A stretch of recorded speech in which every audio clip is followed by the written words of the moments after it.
Now what I'd like to do is show you how to build a simple inversion of control container.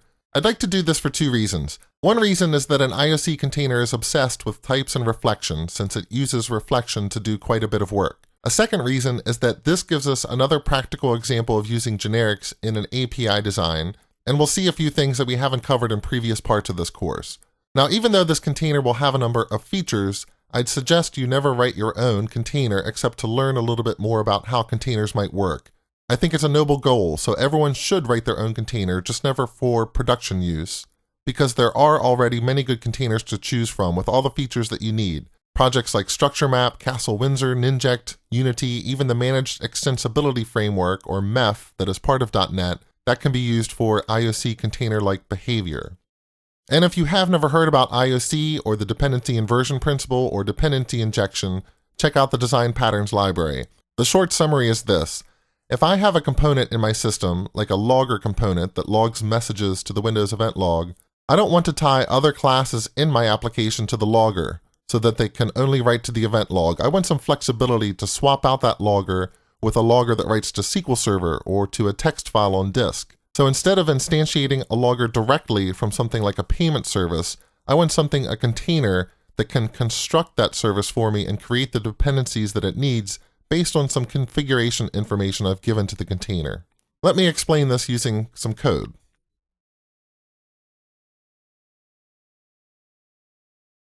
Inside of our solution, let's create a unit testing project to do all of this container work. I think it would be nice to test drive an IOC container. So I'll call this unit testing project reflectit.tests. And inside of here, I will add a reference to Reflectit, the other project in this solution. That way I'll be able to use some of the types that are in Reflectit. Let me create a class here. I'll just call it services.cs that contains some of the types that we're going to use through a container. So going back to the idea of having a logger, let me create an iLogger interface. Now typically that would have methods like log message or audit or warning, but I'm just going to leave it empty for now because we're really just going to concentrate on constructing instances of objects that implement iLogger. And I will give one concrete class here. Let's say we have a SQL Server logger that implements iLogger, and that will be something that we want our components to use. Let's also have an iRepository of T interface. So just as we looked at in a previous module, this might wrap some data access code. And I will have a class, a SQL repository, that implements that interface, iRepository of T. And the trick with a SQL repository of T is that it is going to have a constructor, and it is going to need a logger to do any work. So constructing this type will be a little bit trickier than just constructing some iLogger, a SQL Server logger, because a SQL repository is going to need a dependency in iLogger, and we'll have to figure out how to instantiate one of those and pass it in so that we get a SQL repository. And then finally, let's just create a class, call it invoice service. And the trick to the invoice service is that it's going to need an iRepository of employee, and it's also going to need an iLogger. So constructing this class is going to be a little bit tricky. But for right now, let me get some basic tests in place.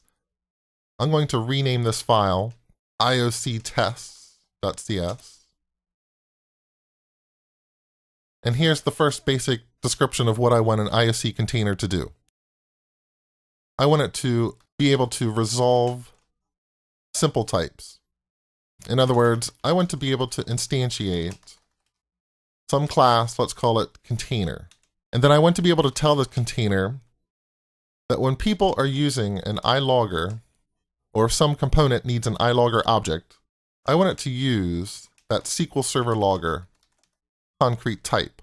So this line of code is my configuration for the container. And given that configuration, I would expect to be able to walk up to the IOC container and say, please resolve for me something that implements the iLogger interface. And then I would expect for it to be equal that type of SQL logger SQL Server logger would be equal to the type of the logger that we got back from the IOC container. Now currently, none of this code will even compile because we don't even have a container class.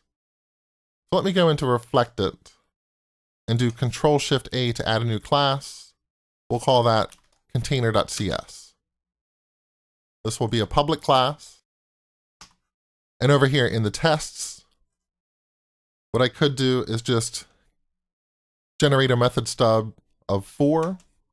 And inside of there, for right now, I'll change this method to say, return this. What I'm trying to do now is just get the code to compile. And then back in the test, we'll need a use method. I'll generate a method stub for that, and a resolve method. Generate a method stub for that. And now I should be able to run the test, either Control-RA or run all tests from the menu. And what we should eventually see is that the test runner will show up and it will say that this test failed. But this is the goal, the first simple goal, to be able to register some types and then have the container resolve a type. So I tell the container about some abstract type that I need, like an iLogger, and it's smart enough to go off and instantiate a SQL Server logger and give that back to me. That's what we will implement next.